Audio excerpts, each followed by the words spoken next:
Hey everybody, what is going on? It is Dunbar Snackbar here with MLB 2K12, and we have got game number 3 of the ALCS. Remember, we're going up against the Cinderella team of the postseason, the Seattle Mariners. You can see Millwood is going to be on the mound for him in this one.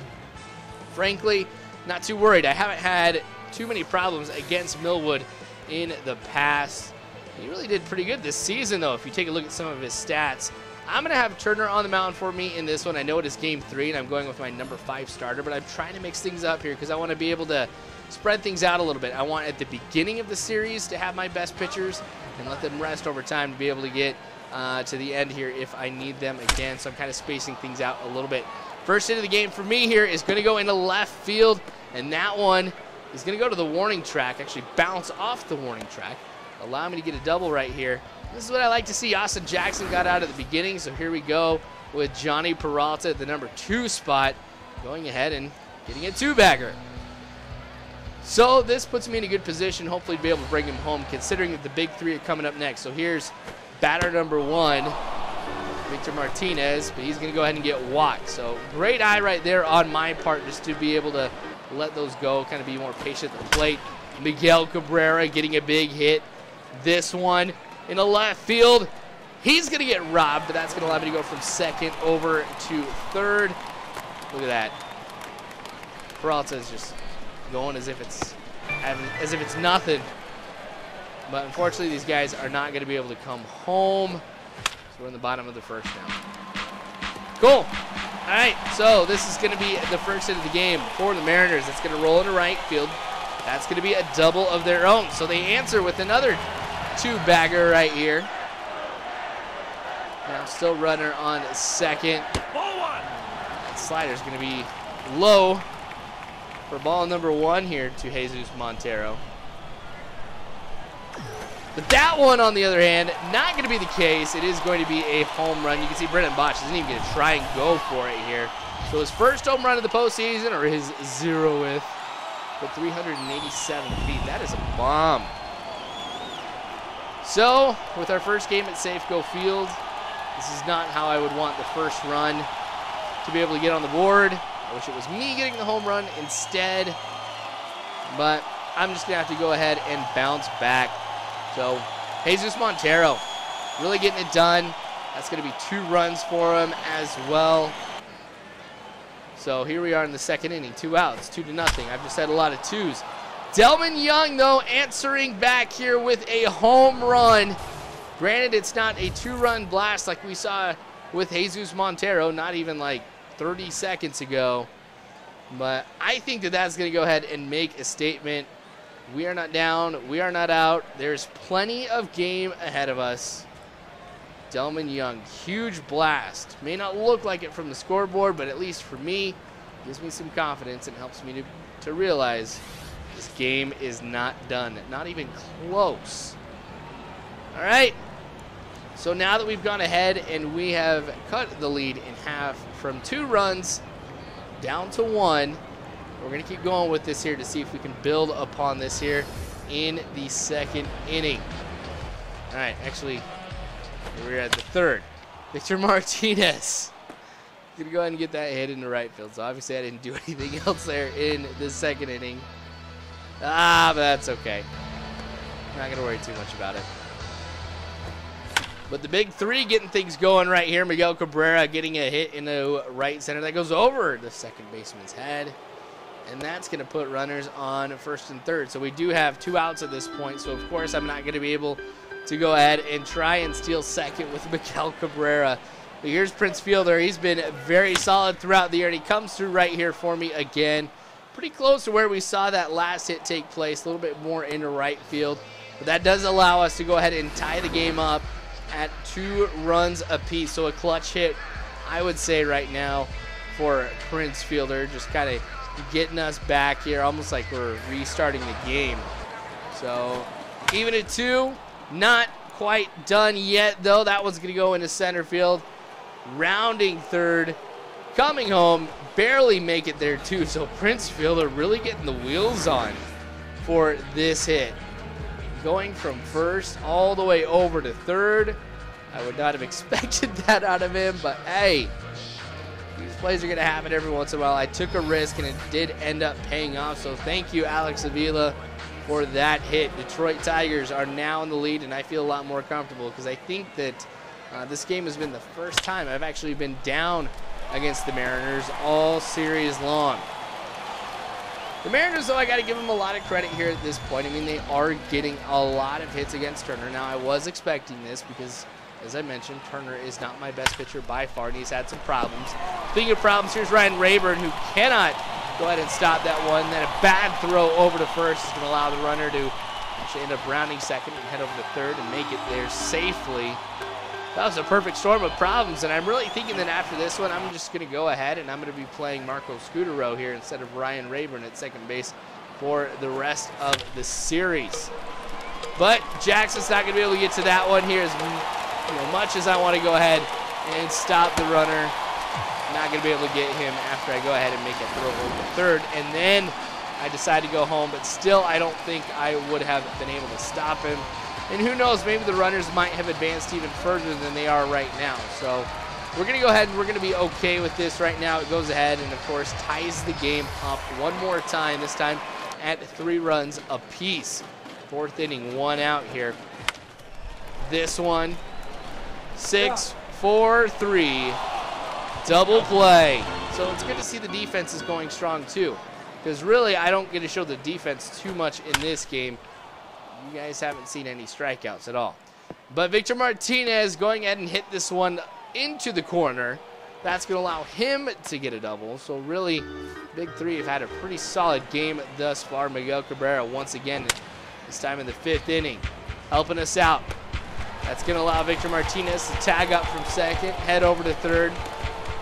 Not even a throw. Really got to credit the animation on that one, I guess, for allowing him to take longer to be able to get the throw in. The Prince fielder is going to go ahead and get walked. I don't know if that was necessarily a good move now, because that puts runners on first and third, and you don't see this too often, but when you do, it's always a situation here.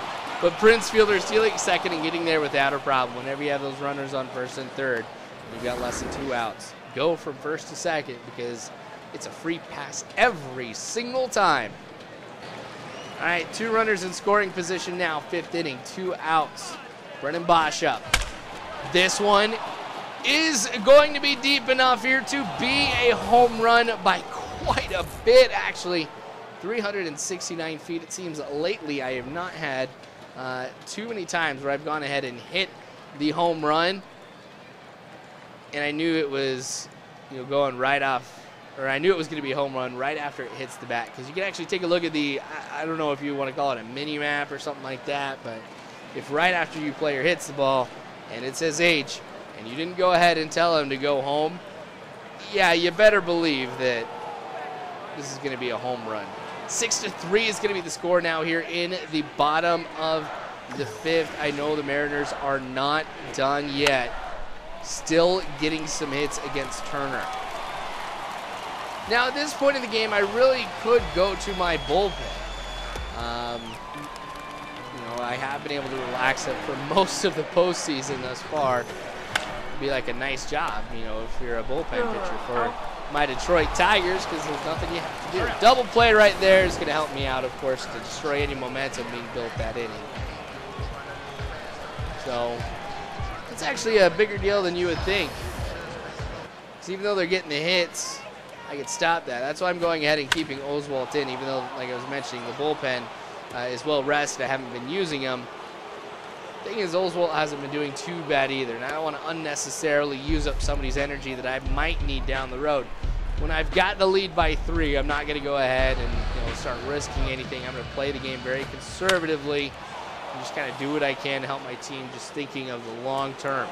So that was going to go well into the gap, bring a runner home here. It's going to end up being a double. Thought about stretching it to a triple, but Johnny Peralta is not the fastest fish in the sea. So I'm just going to go ahead and stick with a double. I say that as if like a double is a bad thing or something, which we all know that's not the case, but hey, it's all right. So Millwood's coming out here, probably a smart call. George Sherrill is going to be coming in here to take his spot on the bump. And no mercy right here at this point either. Not going to lie, though, for the 6th inning, Cheryl really did a good job of being able to hold us back. I don't know if it was just me having to get adjusted to him, difference in speed or pitches or whatever it was. But, man, he's doing a great job. There is another double play, but this time I'm the one who goes ahead and hits into the double play. So the Mariners able to convert that one. I felt a little bruised after that one, but I'm still in good shape here. The score is 7-3. Still getting the hits going right now. So I know the Mariners can come back here still. It's only 4 runs that separate the two of us. And for the Mariners to be able to get to this part of the postseason, of course, they're going to have to go ahead and have some bats. So if they decide to start appearing here a little bit more than they have in the past, this could still be a close game. But the thing is with the Mariners, it was more contact hitting than it was power hitting. That's what brought them here to this point. Another run for me right here, too. That's going to make it 8 runs to 3. So now it's 5 points. We can keep going, but it really hasn't been since the beginning of the game here that the Mariners have been able to string something good together on offense. I have been able to go ahead and throw some strikeouts, but for the sake of time, I'm, of course, not going to go ahead and post those here. But we're in the top of the 8th inning now, so we've got just a little bit of game in front of us. Don't know if I'll get a strikeout in the next 2 innings, but hey, if I do, maybe I will go ahead and show it. Cheryl's been a lot more accurate than Millwood was, so I don't have nearly as many balls as I had before. Obviously, the strikeout to ball, or the strike to ball ratio here is a lot higher with George Cheryl than Millwood. All right, no outs quite yet, but here's 2. And that's going to go ahead and put the runner on to third. So at the very, very least, I am glad that I was able to go ahead and advance the runner. Prince Fielder coming up now. I think we got Johnny Peralta.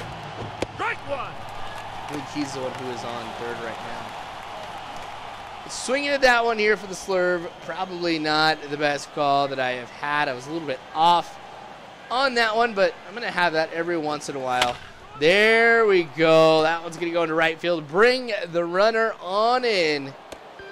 That's the only way that could have worked out here, because with 2 outs, it's not like I could go ahead with a sacrifice fly or anything like that. So I'm glad we got the base hit at the moment that we did, allowing us to go ahead and yet again expand this lead. All right, so here we are, bottom of the 8th inning. This is very, very different for me here because I'm used to being the home team. Another big hit by Jesus Montero. So that's going to be 2 home runs in this game for him. What we'll now say his first of the postseason once this game has ended. But making the waterfalls go off right there. Safe go field. Making another baseball a victim of its walls. Jesus Montero really has been doing a fairly good job here. Obviously, he's been hitting for power. When you take a look, he's got 2 home runs in this game, and none of them just barely eked over the wall or anything like that. There was definitely some power and some force behind that one, and he shows it to us right here, going ahead and making the lead a little bit less with that one. Fortunately, it's not going to be a big deal. You know, we're looking at here at this point, there's just 1 more run for him. 9-4, 5 runs separate the 2 of us. 2nd inning, 1 strike. Another home run is what we're going to be seeing. So here I go, thinking we're going to be doing all right. I can go ahead and keep Oswald in until the 9th inning starts. That may not be the case. I don't even have anybody warm right now, and I'm kind of thinking with just 2 outs, I should just go ahead and fight through this. You know, because of course I'm going to be giving up a few hits and stuff like that with Oswald. This, let's be frank, is relatively unacceptable. But what can I do about it now? I'm going to have to sit here and wait for somebody to get warm, and it's not going to be any fun. So, as I mentioned, though, Mariners still getting some hits. I've been very impressed with the amount that they've gotten in all of the games that I've actually gone ahead and played them. I mean, even when JV Justin Verlander was on the mound, they did a great job of getting a lot of hits, too. So, gosh, another extra bagger here. This one goes into the gap in right center. I'm lucky Austin Jackson was able to recover it that quickly here. Sometimes I think it's a little bit tough to go ahead and find out where the ball is going to be going. Like, of course, the computer always stands right there once it hits the wall. And it, like I said, knows where it's going, but I don't. So whatever I get right in line with it, I'm in good shape. Of course, I do like simple physics and know if it's a right field wall and it's like going straight on at it, it's going to go ahead and bounce off at the same angle it was before. So that kind of helped me here. But really, this 8th inning has not been going well for me here from a pitching standpoint. I think I am going to have to go ahead and pull him once we see the beginning of the 9th inning. But I've just got to get out of this. That's the biggest thing. So we do, fortunately, make it out of there. We are in the 9th inning now, so I'm going to go ahead and bring Turner out. Now I'm going to go in and bring Jose Valverde to be able to go ahead and close out this game. Hopefully able to go ahead and earn a save here as well. So there's only 3 runs that separate us right now. 9-6 is the score. I had a good game right there. Sorry, Dustin. But we'll see if we can get out of this here now. Tying runs on deck. So we've still got a long way to go here. Or I should say the Mariners have a long way to go. They have got 2 outs here, so 1 mistake. Strike 2. And this game is done. All right. So after that fastball here, it is no 2 count. I'm going to go ahead and try and throw to the outside. Swing and misses, so that is going to go ahead and end the game. So we are now up by a score of 3-0. Look how many hits we had in this game. My gosh, I was not able to show you everything, of course. I only got to show you 1 strikeout throughout the entire game, too, so this was pretty crazy. What's not crazy, though, is the fact that I appreciate you guys watching this. Of course, more to come here. I got to go ahead and finish this postseason. So make sure you guys stay tuned. Subscribe if you haven't already. You guys know you can follow me on Facebook, Twitter, all that great stuff. Just check the description below. You'll find all that there. But again, you guys, thank you so much for watching. You know I appreciate it so much. And as always, you guys, I hope you have a good one.